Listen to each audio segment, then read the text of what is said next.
आपण पालक म्हणून आपल्या मुलांवरती सगळ्यात मोठा अन्याय कुठला करतो माहिती आहे?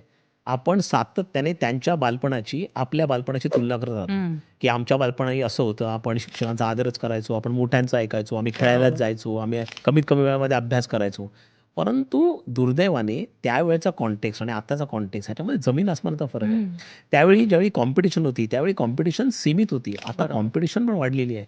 एलिजिबिलिटी वाढलेली आहे. कॉम्पिटिटिव्हनेस वाढलेला आहे. हं. एक्स्पेक्टेशन वाढलेलं आहे. त्यावेळी 80-85% वाल्याला पहिला यायचं ना. आज हं. 97-98% कोणी विचारत नाही. बरोबर. आणि ते तर सोडून दे, दर दिवशी they are going through exam. कारण त्यांना हं. स्किल्स पण शिकायचे, त्यांना खेळ पण शिकायचा आहे, त्यांना अभ्यासात पण पहिलं यायचं आहे. अशा प्रकारची एक्स्पेक्टेशन आपणच त्यांच्यावरती लादतो. अशा प्रकारची एक्स्पेक्टेशन आपल्यावरती लादलेली नव्हती. त्यामुळे आत्ताच्या मुलांचा कॉन्टेक्स्ट वेगळा आहे, त्यांचं एन्व्हायर्नमेंट वेगळं आहे, त्यांना असलेली प्रलोभनं वेगळी आहेत, हं. त्यांना असलेले ॲव्हेन्यूज, ऑप्शन्स वेगवेगळे आहेत. आणि त्यामुळे सातत्याने तुम्ही तुमच्या बालपणाशी त्यांची कंपॅरिझन नाही करू शकत. हं. कुठेतरी आपण त्यांची घुसमट करू.